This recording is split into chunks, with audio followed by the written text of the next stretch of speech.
conseguem ver aí o PowerPoint aí, pessoal? Sim.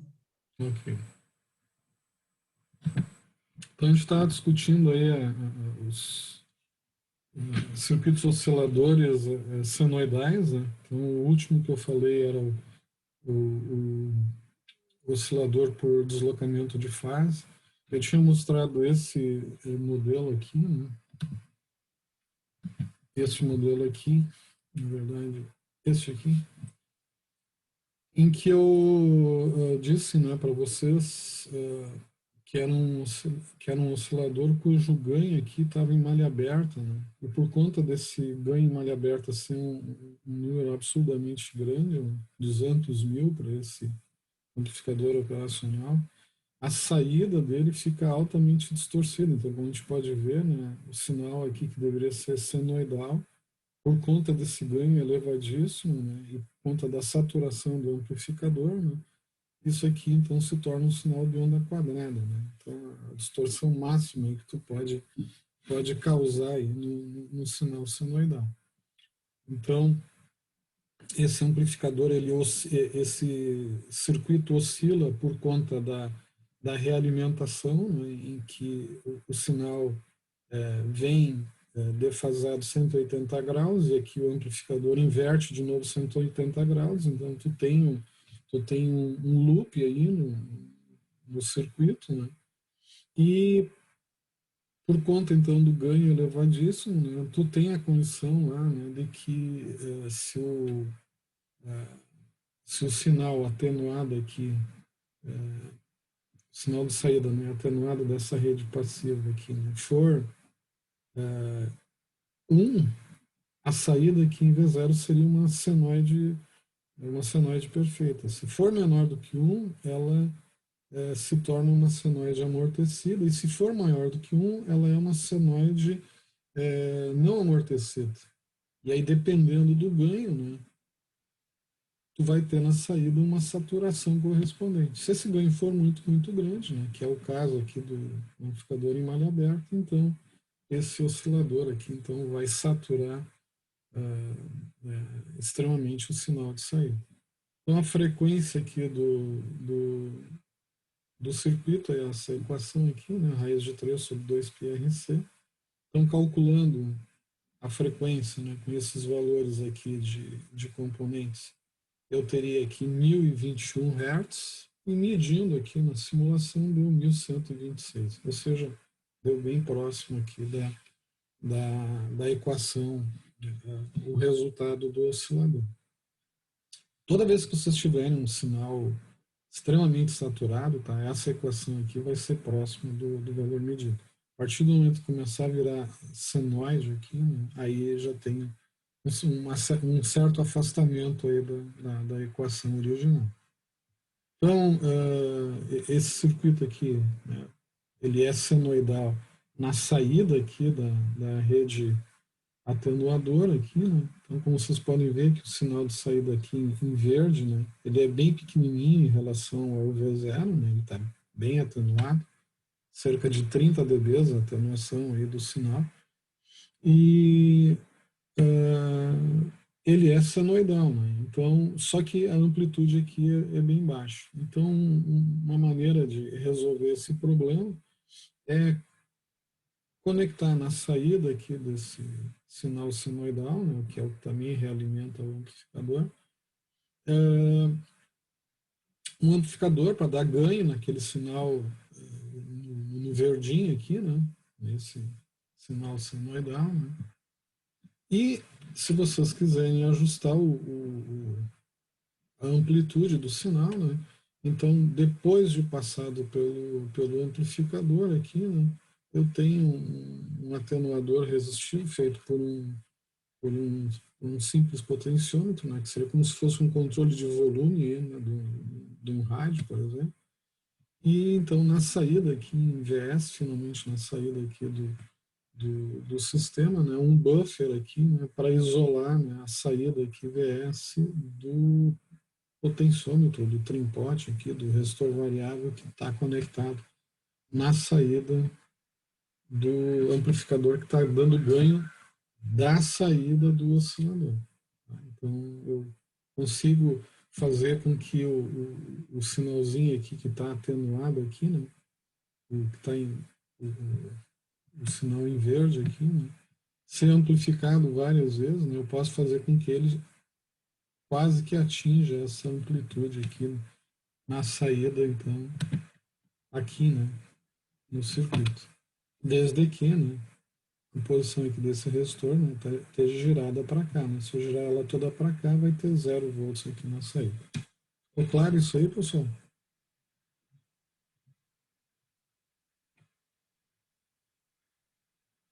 Tranquilo? Sim, professor. Muito bem. Então, como eu disse, né, esse amplificador aqui está em malha aberta, né? Está com ganho 200 mil, né? Então, isso garantidamente isso aqui vai oscilar, tá? Mas eu posso fazer um ajuste nesse amplificador aqui, que nem eu estou fazendo aqui nesse, né? Posso realimentar esse cara aqui para ele ter um ganho menor do que 200 mil, né? Então, é o exemplo que eu coloquei aqui, né? Então, nesse aqui eu botei um resistor de 1.5 mega aqui na resistência de realimentação negativa aqui e um 100K aqui na resistência de entrada. Então, o ganho desse cara aqui é um ganho de 15 vezes. 15 vezes não supera a atenuação aqui dessa rede passiva. O que vai acontecer? Eu ligo o sistema, ele cria uma perturbação, né? E o sinal então começa a ser senoidal, né? Começa a oscilar, mas por conta de que isto aqui atenua mais do que isso aqui dá ganho, né? Então o sinal na saída vai vai ser uma senoide amortecida e vai ir para zero, né? O sistema vai entrar em equilíbrio e não vai oscilar. Ou seja, a relação entre esse resistor aqui e esse resistor aqui não é suficiente para fazer ele oscilar. Se eu pegar e, e isso, se eu pegar e ajustar agora esse, esses dois resistores aqui para dar exatamente o valor da atenuação aqui do sistema, né? Então vocês já vão ver, né, que o oscilador aqui deu um sinal senoidal de forma sustentável. Vejam a diferença, ó. Eu estou marcando esse sinal aqui, grande aqui, verdezinho aqui, ó, é a saída V0, ó, é esta saída aqui. Vejam a diferença em relação a esse amplificador aqui, ó, o V0, aqui, ó. Aqui o V0, por conta do ganho em excesso, virou uma onda quadrada. Aqui o V0, por conta do ganho exato, deu um sinal senoidal. Vocês entenderam isso, pessoal? Tá claro isso aí?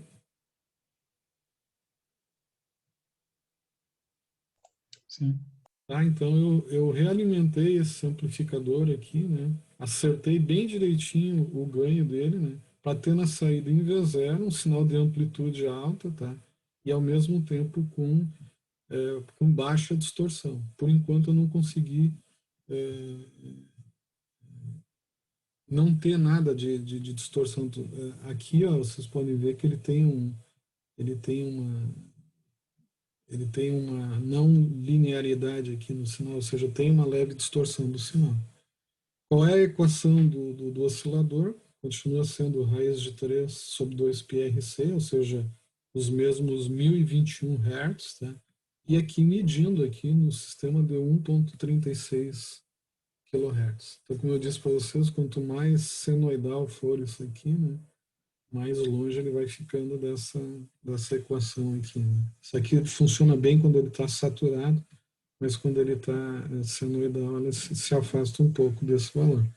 Então já dá para dizer que o F é raiz de 5,5 sobre 2πRC. Tá? Mudou aqui o valor dessa constante. Tá? Se eu fizer a raiz de 5,5, eu já chego em 1,38, né? E aqui está 1,36, ele está bem pertinho.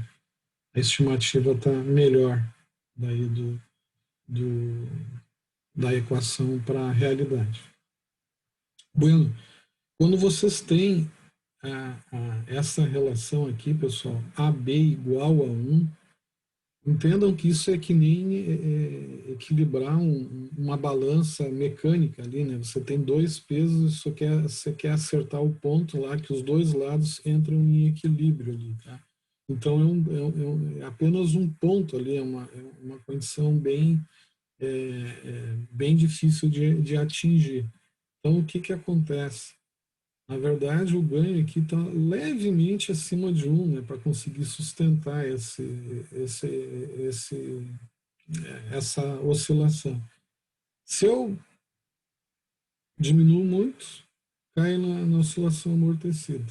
Se eu aumento demais, eu caio num negócio que satura lá o sinal exageradamente. Então, é um ponto de equilíbrio ali delicado ali para se chegar nesse valor. Bom, e um outro detalhe, ó, pessoal, se vocês simularem esse circuito exatamente com esses valores aqui que eu coloquei aqui, pode ser que o oscilador aqui é, não arranque, vamos dizer assim, não dispare, não comece a oscilar. Tá? Então, se acontecer isso, ó, pessoal, uma solução ó, é ligar uma perninha de um desses capacitores, pode ser esse, pode ser esse, pode ser esse, tá? Ligar ela no VCC. Isso garante que no momento que eu ligue o oscilador, isso cria um distúrbio aqui, seja suficiente para ele voltar aqui para a entrada do amplificador e isso então garantir, né, a condição inicial ali diferente de zero, né, para que o oscilador então comece a trabalhar. Porque na situação em que ele AB é igual a 1, exatamente nessa, né, é uma situação que toda a energia que é gerada aqui é dissipada aqui, né? Então volta a zero para cá, né? Então tu tem que criar uma condição que é um distúrbio inicial e depois ele não acontece mais. Então, se a gente liga o capacitor ou no VCC ou no menos VCC, a gente consegue fazer essa condição inicial diferente do zero. Tá? Então, daí eu consigo. É como se eu desse um peteleco lá no, no motor para ele começar a girar e a partir do momento que ele venceu a inércia, ele gira sozinho, tá? Por conta da alimentação do circuito. Ok, pessoal? Ficou claro aí o comentário?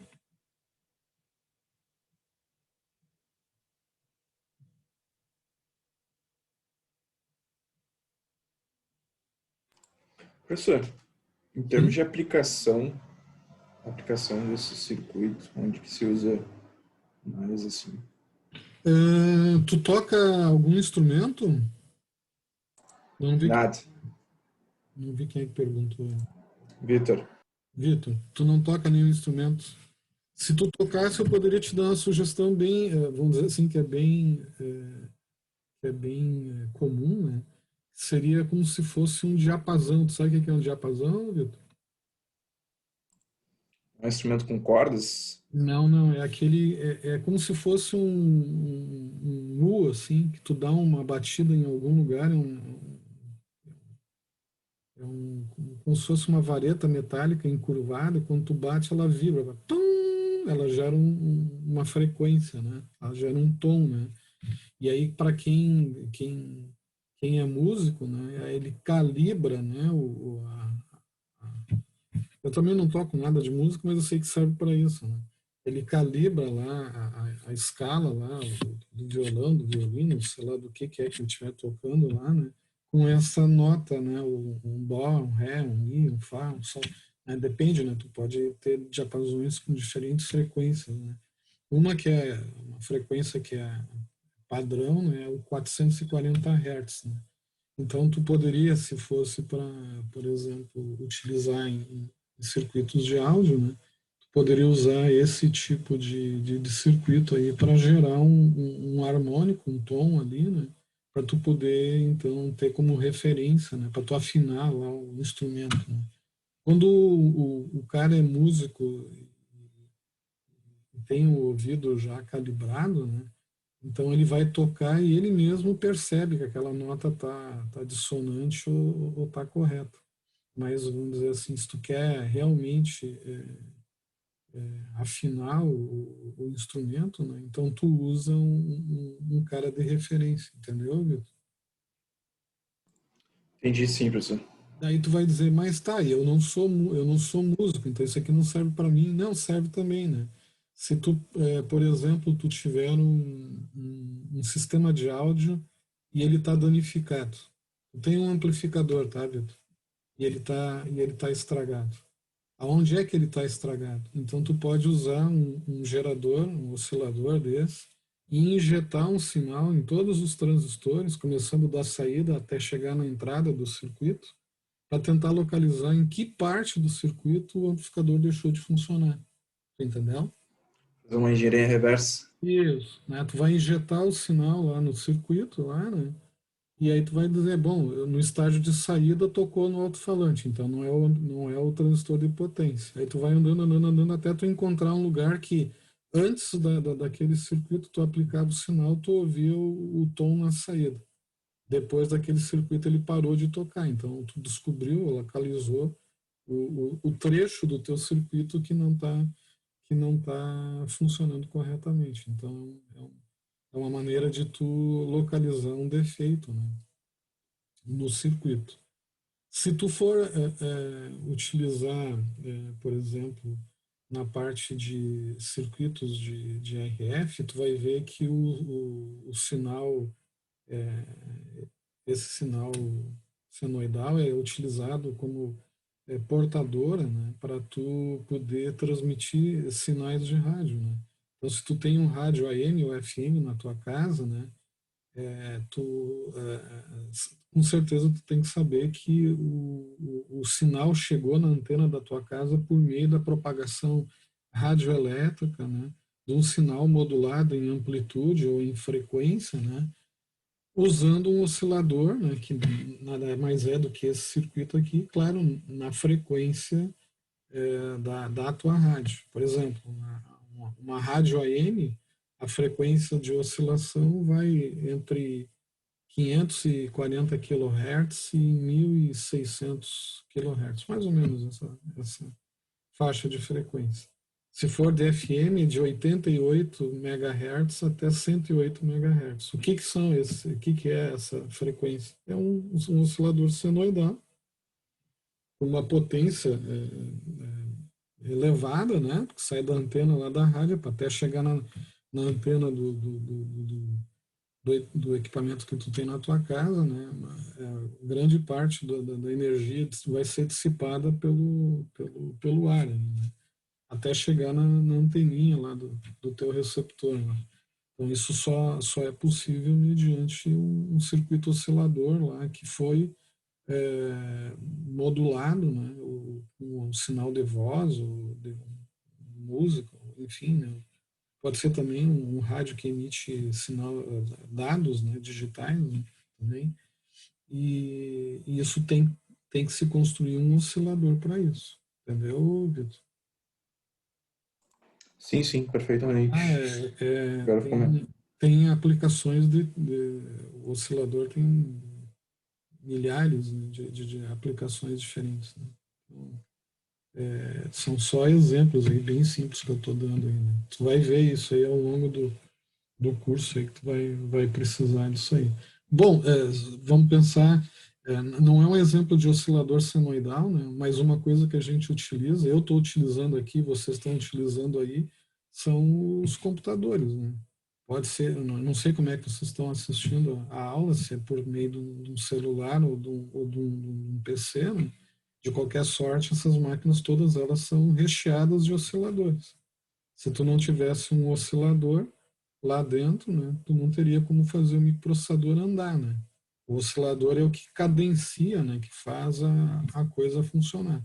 No caso do computador, no caso do celular, né, o, os osciladores são em geral de onda quadrada, né? Mas se o teu celular tiver um receptor de rádio AM ou FM, bom, daí ele está recebendo um sinal senoidal. Então, o oscilador é extremamente útil, né, e usado em um monte de situações. Ok? Ok, valeu, professor. Bem, então,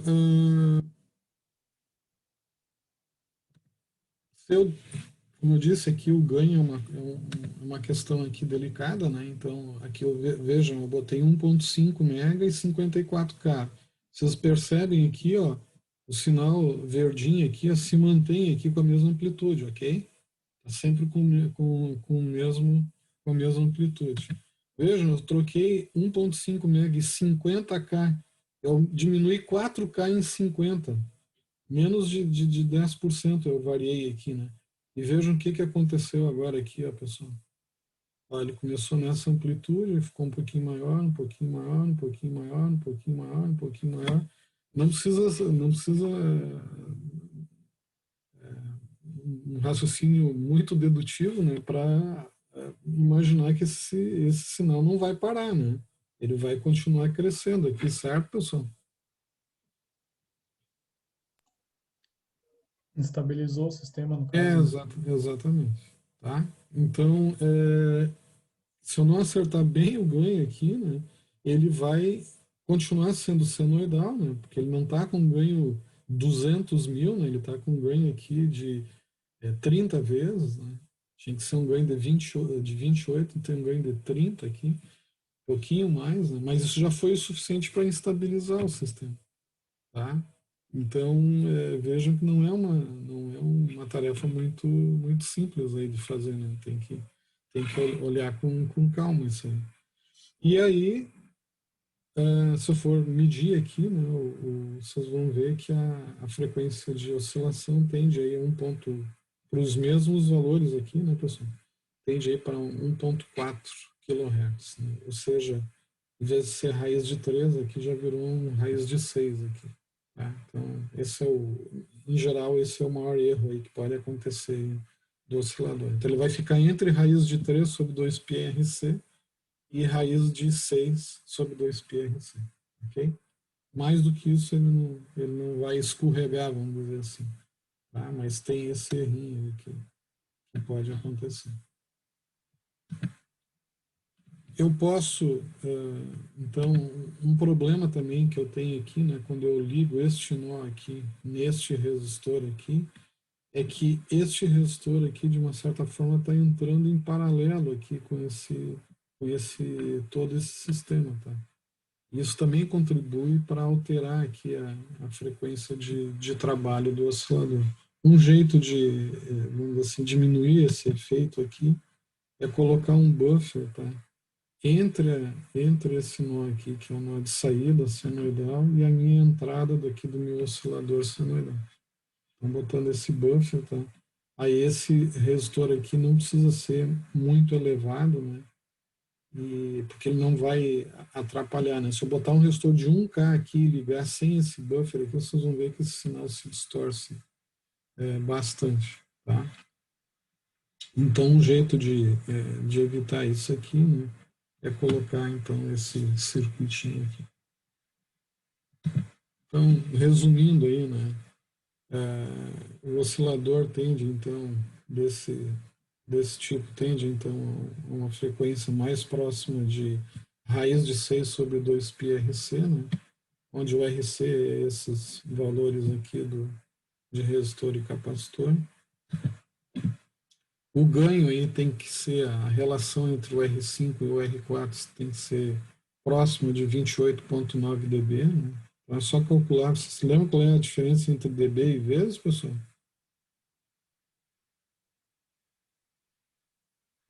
dB e o quê? E o vezes, né? O R4 por R5 é um escalar, né? Qual é a diferença entre um e outro?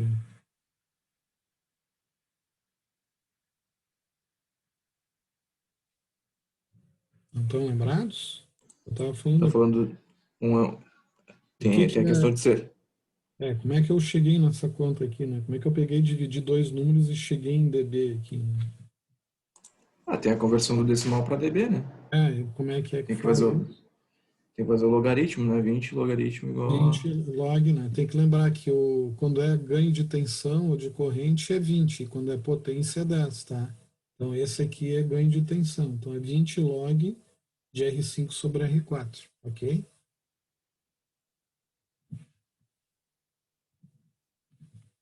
O que mais? Então, Professor, Oi? Aproveitando o gancho ali, numa questão que eu fiquei em dúvida no trabalho. Se tivesse um resistor em paralelo ali no 54 ali, do lado do R4, como é que o cálculo do ganho seria só no R4 com o R5? Sim, se ele Tá. tiver aqui, aqui, Isso aí. se ele tiver Aterrado. aqui, sim. Se ele tiver aqui, não. Aí é diferente. Tá. Não, tranquilo. Ok. Se eu quiser, então, dar um ganho de saída, né? O que eu vou fazer? Eu escolho qual é a tensão que eu quero na saída, né? Analisando o que eu tenho aqui neste ponto aqui, né? Então, o ganho de saída vai ser 1 mais R7 sobre R6, né? E essa relação 1 mais R7 sobre R6 vai ser a tensão que vocês desejam aqui dividida por a tensão que vocês têm aqui, né? Então, seria, ou seja, vocês têm que primeiro medir, né, qual é a amplitude que vocês vão ter aqui, né? Para depois, então, determinar o valor do R7 e do R6. No caso aqui, né, eu tenho um ganho de 11 vezes, né, 100K sobre 10K mais 1, né? Então, eu estou dizendo que o VS vai ser 11 vezes o valor aqui do VI, ok? E na saída ali, se eu quiser um ajuste, então, da amplitude, né, se eu quiser variar o sinal de saída, então eu posso ajustar por meio do tempote ali, do P1 ali, né, quanto que eu vou ter lá na saída do VS.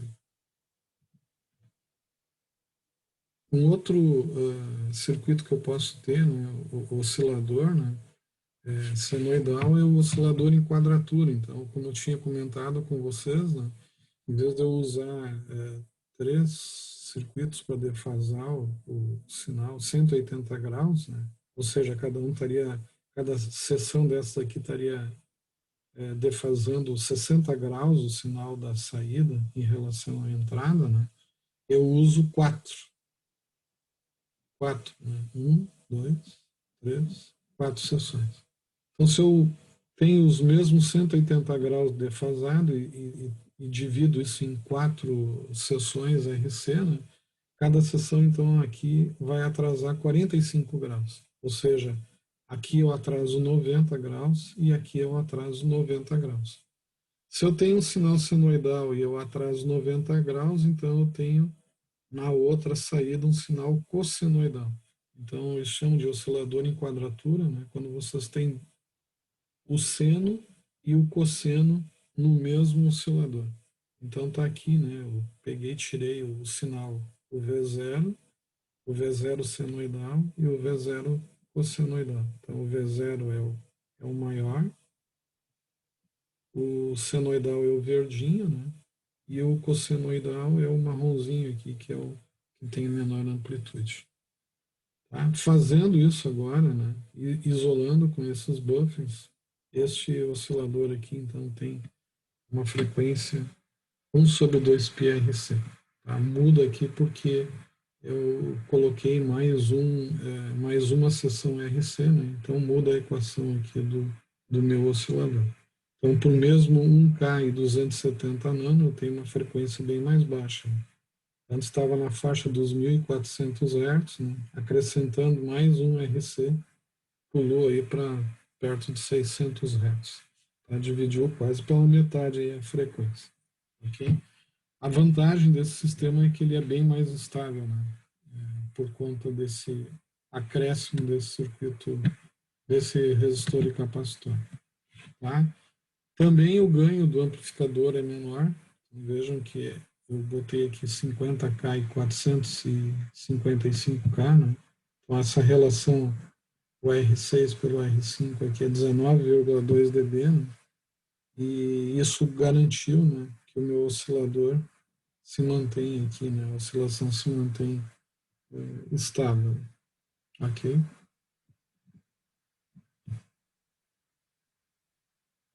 Um outro jeito de obter um oscilador em quadratura, tá? Uma variante aí daquele circuito ali é esse aqui que usa um integrador e um filtro, né? E como esses dois caras defasam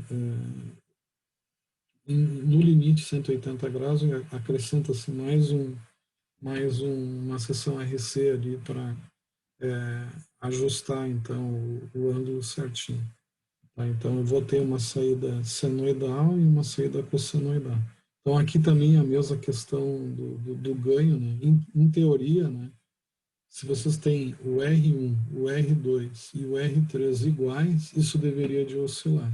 Aí tu vai lá e simula isso aqui, você vê que o sinal ele é amortecido, ou seja, se vocês botarem ganho exatamente igual a 1, a perda que vai ter aqui no sistema faz com que esse sistema fique amortecido.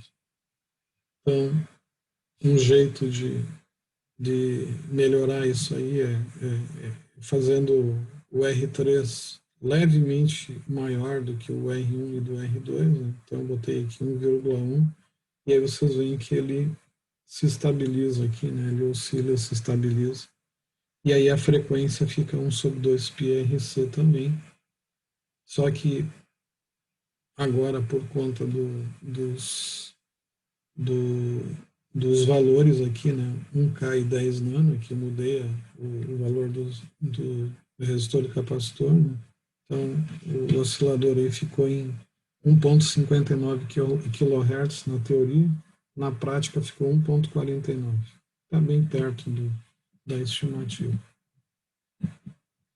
Se eu quiser fazer com que essa aqui, como vocês podem ver, né, ele foi subindo e depois ele estabilizou, né, mas aqui já dá para ver que ele deforma um pouco o sinal. Né? Se eu quiser garantir, né, que a oscilação fique exatamente igual, que nem está aqui na saída aqui nesse exemplo, eu acrescento, né, nesse resistor que é 1,1 vezes maior que esses dois aqui, eu acrescento um elemento não linear, né? Então botei 2 diodos ali em antiparalelo e aí eu garanto, né, com esse acréscimo aí que o meu oscilador vai se ajustar no ponto certinho. E aí então eu tenho o valor da senoide e da cossenoide exatamente com a mesma amplitude. Aí a frequência ficou 1,55, está bem próximo aqui da estimativa, né? Por conta aí da equação, né? 1,59 kHz no calculado e 1,55 no medido. Tá? Então tá bem próximo aí do valor esperado. Bueno, então agora mudando um pouquinho o tipo de oscilador, né? Explorei com vocês aqui todas as combinações de osciladores senoidais por deslocamento de fase. Então agora eu vou mostrar para vocês um outro oscilador por deslocamento de fase que é chamado oscilador em ponte Devine. Ele é diferente desses osciladores que eu mostrei aqui para vocês, né? Esses aqui, a topologia do circuito RC era um filtro passa-baixa, né? Essencialmente, né? E o oscilador em ponte Devine, ele usa uma combinação de resistor série paralelo, né? Para obter lá, então, a rede de atenuação, a rede passiva ali, né? Para o sistema oscilar. Então, se a gente fizer uma associação série e paralela desses resistores aqui, ó, vejam que a resposta do filtro é bem diferente, né, da resposta do outro sistema. Né? Do outro sistema, deixa eu ver onde é que está aqui. A resposta do sistema era essa aqui. Ó. Todos eles tinham um comportamento, né, que atenuava. Esse aqui é a fase, desculpe. Simplesmente atenuava, é um filtro passa-baixa, né? Ele só vai, a partir da frequência de corte, né, ele só vai diminuindo, aumentando a atenuação, né, ou diminuindo o ganho do sistema. Tá? No caso, quando a gente usa isso num filtro passa-baixa desse tipo aqui, né? quando a gente usa uma associação de resistores desta forma, série e paralelo, tá, pessoal? Vocês veem que ele começa a diminuir a atenuação, chega num ponto de máximo aqui, depois volta a aumentar a atenuação. Então é esse ponto aqui do oscilador que a gente quer explorar, tá? Quer chegar nesse pontinho que está aqui. Nesse ponto aqui, se a gente traçar uma linha aqui, né, e for ver como é que se comporta a fase dessa rede passiva, a gente vai chegar na medida que este ângulo aqui, para este ponto de máximo, é 0 graus. Ou seja, a rede passiva atenua o máximo, né, desculpe, o mínimo, né, 9,54 dB. E neste ponto de mínimo de atenuação, ele impõe 0 graus de defasagem no sinal. Bom, como eu mostrei lá para vocês, né, no oscilador, para ele oscilar, né, se eu tiver uma realimentação negativa, né, para ele oscilar, né, aquela expressão 1 mais AB igual a 0, né, deveria resultar que no loop aqui eu teria que ter um sistema que defasa 180 graus. Tá? Se a minha rede não defasa 180 graus, então eu tenho que fazer uma realimentação positiva para aquilo lá. Né? Então eu tenho que considerar lá que o meu sinal aqui, né, vai voltar em fase lá para poder oscilar. Então ele teria que ficar com ganho unitário, tá? E fase 0 graus. Então é essa a ideia aqui do oscilador de Ponte-Divine. Tá? Ele, por conta, né, do uso desta rede passiva, né, ele atenua pouco e a fase aqui neste ponto é 0 graus. Então eu tenho que fazer uma realimentação positiva para o circuito oscilar. Então eu obtenho um oscilador em Ponte-Divine, né, se eu pegar então da minha saída e colocar então o meu filtro, né, então é um circuito série e o circuito paralelo, e pegar então a saída disso aqui, né, esse ponto aqui da minha saída, né, e colocar então na entrada não inversora do meu amplificador. Se eu der o ganho adequado, o sistema deve oscilar. Então, a atenuação desta rede é 9,54 dB, tá, pessoal? Isso dá um ganho que deveria ser aproximadamente 3 ou um pouquinho maior do que 3. Então, se eu pego e dou aqui um ganho exato de 3, ó, o que acontece? Ó? O oscilador começa a oscilar e, puf, morre. Né? É uma oscilação amortecida. A frequência, 1,44 kHz, ou seja, 1 sobre 2 πRC. Tá? Então, a frequência está próxima do resultado, o problema é que o ganho aqui não foi o suficiente. Ok. Se eu der um ganho pouquinho, ligeiramente maior, ó, esse aqui eu tinha posto 10 e 20K. Aqui eu botei 10 e 21K. Olha o que aconteceu, pessoal. O oscilador começou a aumentar, e daqui a pouco ele vai saturar, né? Não vai ser não é um ganho excessivamente grande, né? Então, se a gente for medir aqui o sinal senoidal, ele vai ter uma leve distorção, não é muito grande, é uma leve distorção. A frequência teórica, né, seria 1 sobre 2 πRC, deu 1,59, aqui deu 1,55, aqui, ó, veja que está bem estável aí o oscilador. Tá? O problema é a questão de ajustar o ganho. Né? Então, da mesma forma que eu falei do anterior, né? Então, uma solução é botar um elemento não linear no elo de realimentação. Se eu fizer isso, então eu consigo ajustar aqui o meu ganho para dar certinho o valor que eu quero. Então, vejam, aqui eu tenho 10K e 21K, né? Aqui eu botei 10K, 15K e 5,6K. 15 mais 5,6, 20,6. O teórico é 20. Eu botei um pouquinho mais do que 20, 20,6. E em cima, então, dessa parcela aqui desse resistor, eu coloquei esse elemento não linear. O que faz o circuito? Ele ajusta aqui, né? Ele se sintoniza, né? Ele se autoajusta aqui, né? Para não dar ganho em excesso. E aí vocês vão ver, né? Eu tenho aqui um oscilador, vamos dizer assim, de todos os osciladores, esse aqui é um dos que tem a melhor performance aí, né? Senoidal, né? Na frequência, ó, medida aqui 1,55 e na teórica 1,59, ou seja, está bem pertinho do valor teórico. E acrescentando então esses dois diodos aqui, né, eu garanto então que ele não vai se instabilizar. Ok, pessoal?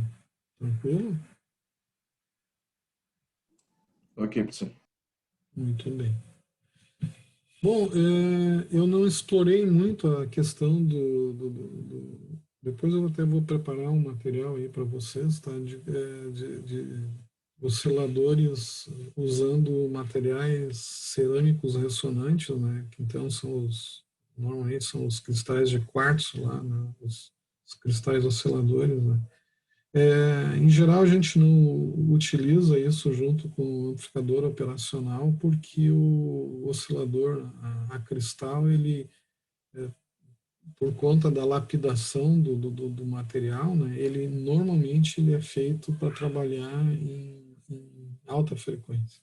E como o amplificador operacional, ele em geral não é usado para alta frequência, né, para baixa frequência, então, os circuitos osciladores com amplificadores operacionais normalmente usam circuitos RC ou ainda pode acontecer vocês encontrarem algum circuito LC junto. Tá? Mas, em geral, são circuitos utilizando resistor e capacitor. Ok? Então, é difícil também de encontrar cristais em baixa frequência, exceto aquele cristal de relógio, que é de 32 kHz, tá? Fora dessa frequência aí, é difícil vocês encontrarem algum, sei lá, um cristal de 100 kHz, de 50 kHz, vocês não vão achar. Ou se acharem, vai custar muito dinheiro, tá? Porque não é um produto que se produz em larga escala.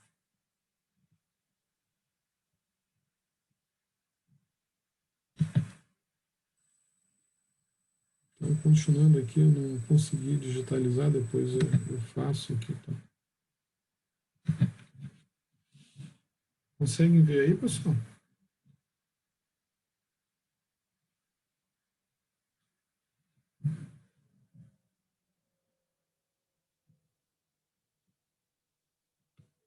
Tranquilo aí? Sim. Tá. Então, um outro oscilador que vocês podem encontrar aí, que é a combinação agora dos circuitos que eu apresentei para vocês, né?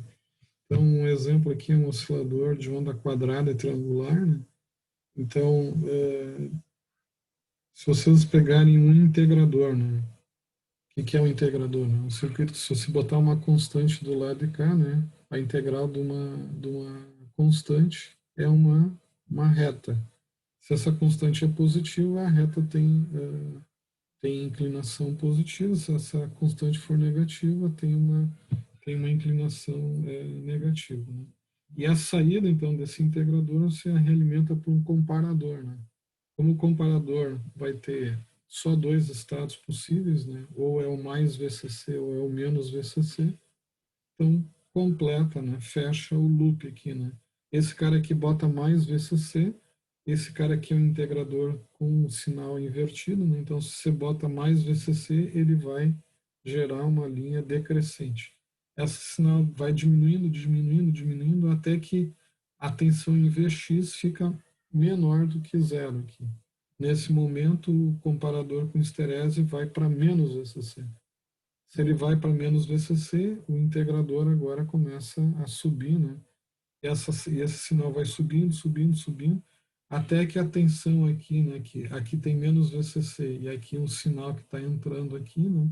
Até que esse nó aqui, nesse ponto aqui, supere o valor zero. Nesse momento, o comparador, de novo, né, inverte o sinal. Então, ele fica entre o mais VCC e o menos VCC, e esse cara aqui fica integrando entre uma reta com inclinação positiva ou negativa. Ou seja, eu tenho na saída aqui um oscilador de onda quadrada, e no mesmo oscilador, nessa saída, eu tenho, então, um sinal do tipo triangular.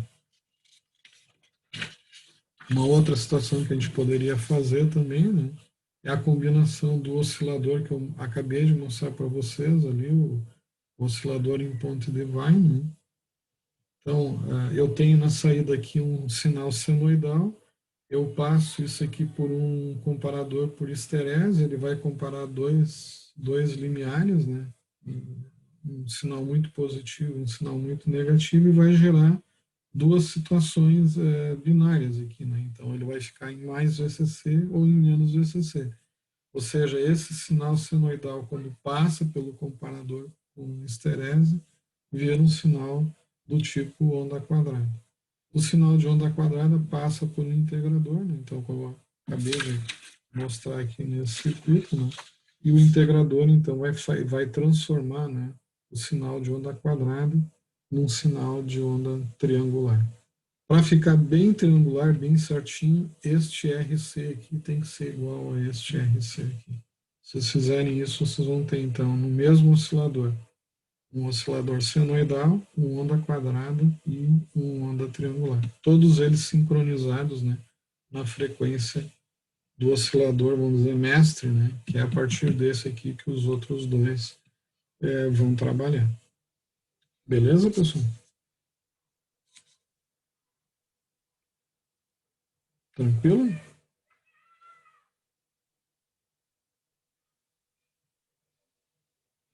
Tranquilo. Bom, eu sugiro para vocês tentarem isso aí, essas simulações, né? Peguem lá o Tina e testem esses circuitos aqui que eu estou mostrando para vocês, né? Para verem, né, se funciona ou não. Se der tempinho aqui, eu mostro esse aqui trabalhando aqui. Então, para, vamos dizer assim, encerrar, fechar o assunto da aula de hoje, tá? Então, eu vou discutir um pouco com vocês a questão de uma associação de amplificadores operacionais para a construção de um circuito chamado amplificador de instrumentação. Tá? Então, o objetivo dessa associação desses amplificadores operacionais é construir um amplificador subtrator com uma característica importante, né, que é a impedância de entrada e a razão de rejeição ao modo comum, ambos de valor elevado. Tá? O amplificador subtrator, aquele que eu mostrei inicialmente lá para vocês, ele está limitado a dois problemas, né? Um é que vocês têm que colocar esse resistor aqui exatamente igual a esse cara aqui. E esse resistor aqui exatamente igual a esse cara aqui. Como fazer uma coisa exatamente igual a outra é difícil quando a gente está trabalhando com componentes discretos, né? Se eu for lá no laboratório e pegar dois resistores de 1K e for medir aquilo com um multímetro, por mais que vocês peguem dois resistores fabricados no mesmo lote, com a mesma marca, vocês vão medir lá e vocês vão ver que tem discrepância de valores, né?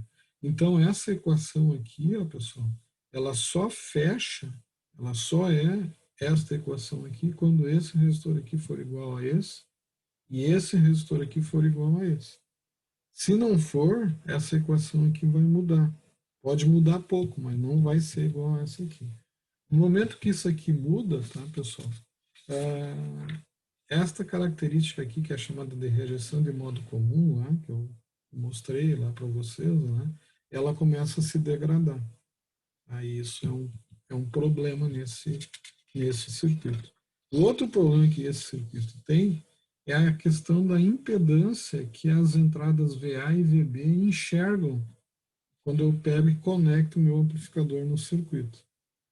VA vai enxergar como impedância de entrada esta resistência R1 aqui. E VB vai enxergar como impedância de entrada a soma desses dois resistores aqui. Então já tem um desequilíbrio aqui, né? Esse cara aqui enxerga esta impedância e esse aqui enxerga a soma dessas duas. Tá? Somando-se a isso, o fato, né, se esse resistor aqui for de impedância baixa e esses dois também forem de impedância baixa, tanto o VA quanto o VB vão ter na entrada uma impedância baixa. Isso, para certas aplicações, é uma situação ruim. Tá? Então, o objetivo do amplificador de instrumentação é aumentar a impedância de entrada e é melhorar a rejeição ao modo comum. Ou seja, fazer como se esses dois resistores aqui fossem infinitos e todos eles fossem perfeitamente calibrados. Né? 2 a 2, né? Fossem iguais aí. Né? O que não dá para fazer quando eu faço uma montagem discreta dessa forma.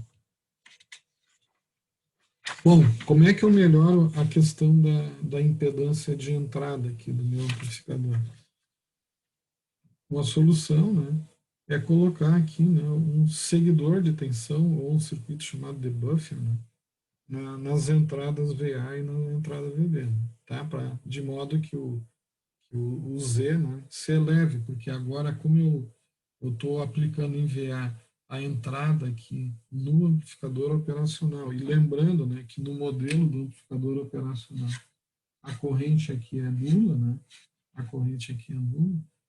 Se a corrente é nula, né, então o Z aqui é infinito. E aqui o Z é infinito também. Ou seja, a questão da impedância de entrada eu resolvi com o acréscimo desses dois circuitos. A equação do meu subtrator, né, era R2 por R1, VB menos VA. Como eu acrescentei esses buffers aqui, e esses buffers têm ganho unitário, né, então a equação continua a mesma. É R2 sobre R1, R2 sobre R1, VB menos o VA. Então, eu mantive o mesmo ganho do sistema, tá? Só que eu, por acrescentar, então, esses buffers aqui, eu acrescentei esta característica aqui que era desejável no circuito, né? no meu amplificador. Bom, eu poderia, além disso, né, já que eu acrescentei aqui dois amplificadores operacionais aqui no circuito, né, eu poderia aproveitar para aumentar o ganho do meu sistema. Né? Antes aqui o meu sistema, quem estava dando o ganho, né, é só este amplificador operacional e é a realimentação, né, do R2 pelo R1, né, a relação entre esses dois resistores que me dá o ganho desse amplificador. Como esses caras aqui estão com ganho unitário, né, eu poderia alterar esse circuito aqui para aumentar o ganho de todo o meu circuito. Né? Então, como é que eu faço isso? Em vez de eu trabalhar como um buffer, eu vou trabalhar isso aqui como um amplificador não inversor. Então, olhando só para esse circuito aqui, né, o ganho desse cara aqui é o sinal que eu aplicar aqui vezes 1 mais R2 por R1. Então, esse cara aqui, né, dá ganho, né, 1 mais R2 por R1. Se eu pegar e fizer esse circuito idêntico no de baixo, né, para que eu possa ter uma razão de rejeição ao modo comum elevada, né, os dois lados têm que ser simétricos. Né? Então, se eu replicar esse circuito aqui embaixo, né, tanto o VA quanto o VB, né, vão ser, então, amplificados dessa mesma razão, né, 1 mais R2 por R1. E o circuito atrás aqui, né, o subtrator, né, o ganho dele, né, é a relação entre esse resistor com esse aqui, desde que esse seja igual a esse e esse seja igual a esse. Então, agora o ganho líquido de todo o sistema vai ficar 1 mais R2 por R1 vezes R4 por R3 vezes VB menos VA. Ou seja, ele continua sendo um subtrator e agora vocês podem ver o ganho aumentou consideravelmente. Ok? Tranquilo aí, pessoal?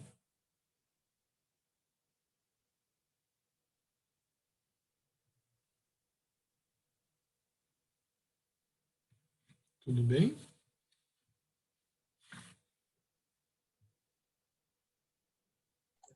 Tudo certo. Ok. Para eu aumentar mais ainda a razão de rejeição ao modo comum, né, eu, vamos dizer assim, um nó, né, um gargalo desse aqui é que esse resistor aqui seja levemente diferente desse cara aqui. Então, o que, que se faz?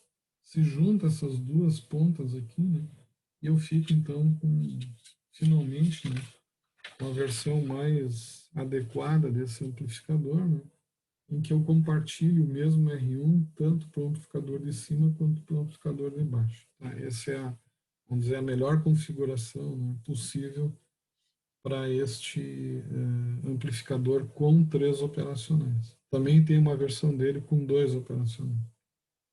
Então, com 3 operacionais é o que tem, vamos dizer assim, as, as melhores características do amplificador de instrumentação, né?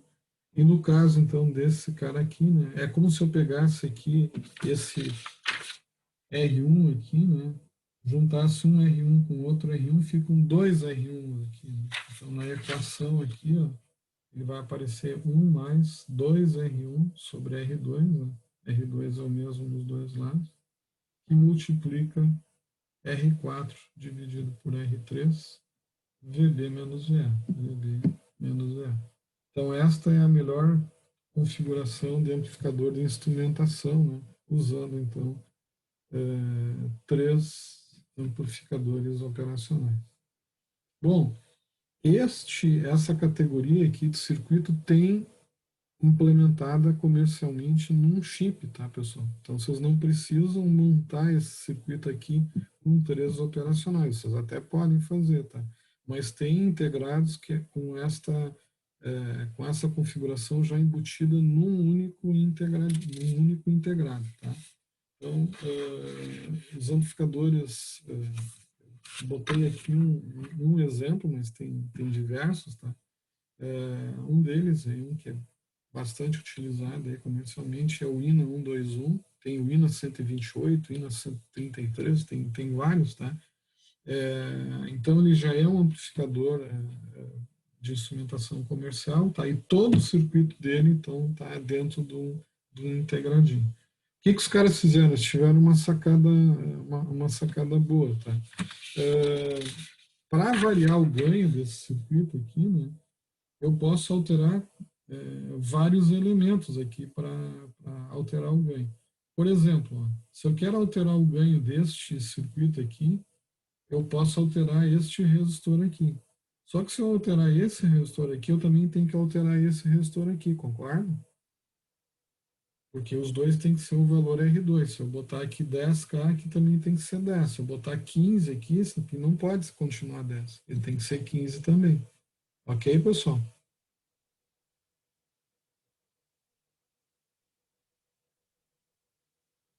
Tá ok, professor? Bom, agora esse cara aqui, ó, ele tá sozinho, né? É uma parcela só, né? Então, se eu trocar o valor desse cara aqui, eu altero o ganho aqui do meu circuito aqui, né? Então, é uma solução interessante, né? Eu consegui, de alguma maneira, trocar, né, o valor desse cara. A mesma coisa aqui, ó, eu posso alterar o ganho desse cara aqui trocando o valor do R3, por exemplo. Só que se eu fizer isso aqui, né, eu vou ter que trocar também o valor desse. Então, se eu troco um, eu tenho que trocar dois valores. Aí parece não ser muito prático. Então, o resistor mais adequado para se trocar o ganho, né, é ajustando o valor da resistência deste cara aqui. Então, comercialmente, né, o que os caras fizeram? Eles deixaram os dois pinos, vamos dizer assim, as duas conexões aqui do integrado para o lado de fora. De tal sorte, né, que tu coloca aqui um resistor aqui entre este pino e esse pino aqui do amplificador de instrumentação. Com isso, tá, pessoal? O que vocês conseguem fazer? Vocês conseguem alterar o ganho do amplificador trocando apenas um resistor lá, que eles chamam RG, né, resistor de ganho aqui, né? Trocando só o valor desse resistor aqui, vocês trocam o ganho de todo o sistema. Como é que se calcula aqui o ganho desse cara? Que eles já deram aqui, eles colocaram aqui valores padronizados e chegaram aqui numa expressão de ganho único, né? Já fizeram toda a avaliação dessa equação aqui, né? De tal sorte que esse cara aqui, do jeito que está colocado aqui, vai ter um ganho 1 mais 50K dividido pelo valor que vocês colocarem aqui. Então, esse amplificador de instrumentação vai ter uma entrada inversora, uma entrada não inversora, e não confundam isso aqui com a alimentação do circuito. A alimentação do circuito vai ser o mais VCC e o menos VCC, que é a entrada de sinal, né? A entrada inversora, a entrada não inversora, os dois pinos para ligar o resistor de ganho, o RG, a saída do amplificador e um pino aqui chamado pino de referência, né, que em geral é ligado no GND, em geral, tá? Mas não é que é obrigado a ligar ali. Mas se você não souber como conectar, conecte ele no GND, tá? Mas tem aplicações que você pode querer mexer aqui nesse pino, tá? Mas em geral se coloca ele no GND. Então, simbolicamente, né, o circuito seria isso, né, a entrada não inversora, a entrada inversora, né, a conexão aqui do resistor RG, o pino de referência e o pino de saída. O ganho é este aqui, né? Então, se eu pegar e deixar sem resistor, né, deixar um resistor infinito ali, né, o ganho vai ser 1. Se eu pegar e botar um resistor de 50K, né, o ganho vai ser 2. Se eu botar um resistor de 12,5K, o ganho vai ser 5. Se eu botar um resistor de 5 ohms, o ganho máximo desse amplificador chega a 10 mil. Tá? Então, o fabricante dá uma tabelinha aqui com valores, né? Ou se tu precisar de um valor diferente do que está tabelado lá, então é só isolar a equação do ganho, né? Assim,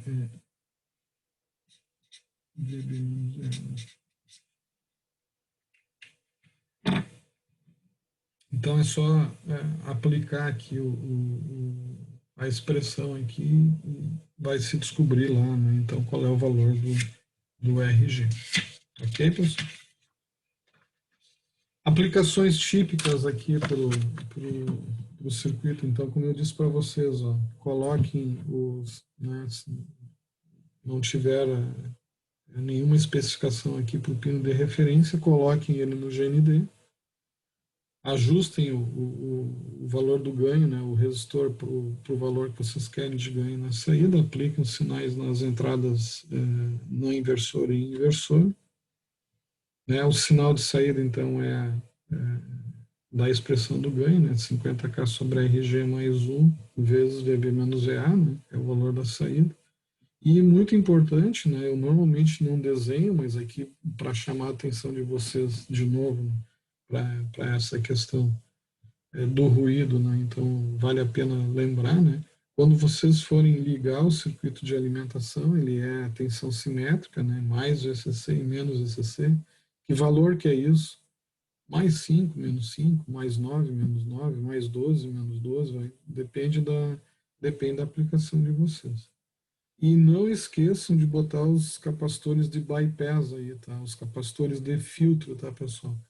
Se vocês não tiverem nenhum outro capacitor, pelo menos o capacitor de 100 nanofarads na fonte de mais VCC e outro na fonte de menos VCC. Se vocês querem que esse filtro seja efetivo, ele tem que estar o mais próximo possível dos pinos aqui do amplificador operacional. senão, do amplificador de instrumentação, senão isso não vai funcionar. Tá? Se vocês deixarem o capacitor aqui e o amplificador ali, né, não vai surtir nenhum efeito. O filtro só funciona, né, ele só mata o ruído que vem pela alimentação se esse capacitor aqui tiver grudado quase que em cima do pino aqui do, do amplificador. Então, quando vocês pegam uma placa analógica, né, cheia de amplificadores operacionais, vocês vão ver que ela é crivada de capacitores. Né?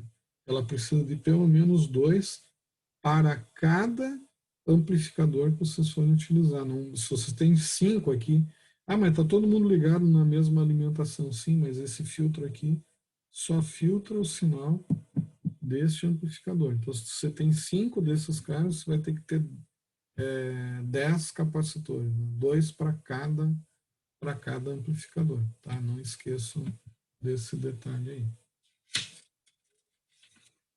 Aplicações típicas aí, né? Tem dezenas, centenas, milhares delas, tá? Então, estou mostrando aqui, por exemplo, né? Se eu quero fazer uma medição em ponte de Wheatstone, tá? Então, eu tenho um sensor piezo-resistivo. Né? Que tipo de sensor? Pode ser uma célula de carga. Você sabe o que é uma célula de carga, pessoal? É um equipamento que pesa. Isso aí, usado em balança, né? Sensor de pressão, sensor de temperatura, né? Piezo resistivo, né? Então, eu monto uma ponte de Wheatstone, né? E coloco, então, meu amplificador de instrumentação. Dependendo da sensibilidade que eu tenho aqui na minha ponte, eu vou ajustar o resistor de ganho, né? Para ter aqui na saída a tensão que eu quiser, né? A conversão que eu necessitar aqui para o meu circuito. Ok? Professor, então todas essas balanças assim, mais comerciais, Vão ter um exemplo, vão ter um circuitinho desse tipo aqui. entendi. Tá num integrado ou no outro, mas lá dentro com certeza tem esse cara aí. Ok? Uma outra aplicação que vocês podem ter, né, um termopar, né? Então, esse é um piezo elétrico, né? Então, vocês uma diferença de temperatura aqui no sensor e ele gera uma tensão, né, nas extremidades aqui do par bimetálico. Né?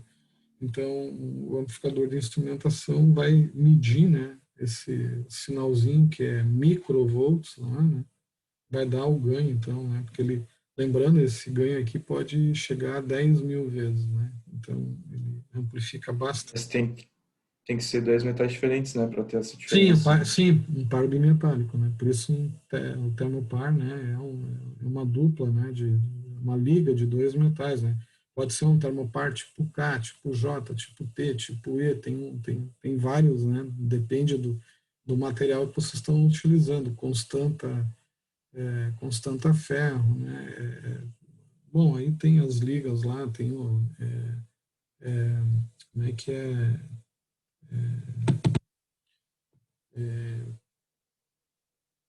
alumel, cromel, alumel, tem várias ligas de materiais bimetálicos que formam o termopar. Então, o amplificador de entrada desse circuito aqui, né, desse sensor pode ser, então, um amplificador desse tipo. Por quê? Né? Porque como a potência, o sinalzinho elétrico aqui em cima desse par bimetálico aqui é muito pequeno, né? Qualquer resistor que você colocasse aqui, né, mataria o sinal, né? Então, a impedância de entrada elevada desse amplificador aqui favorece o medir, então, o sinal desse sensor com esse tipo de amplificador. Esse circuito aqui é um esquemático, uma representação muito simples, né? Porque o termopar, na verdade, ele só funciona quando existe uma diferença de temperatura entre duas extremidades. Então aqui tem a junta quente aqui do termopar. A junta fria estaria aqui, né? Então está faltando aqui um circuito chamado compensador de junta fria que, para a discussão do amplificador de instrumentação, não iria contribuir em nada, então ia só confundir o diagrama elétrico, eu estou mostrando aqui só a parte que amplifica aqui a junta quente, vamos dizer assim. Tá? Teria mais coisa aqui para cá, né? Até chegar no voltímetro para indicar a temperatura lá correta. Mas, enfim, né?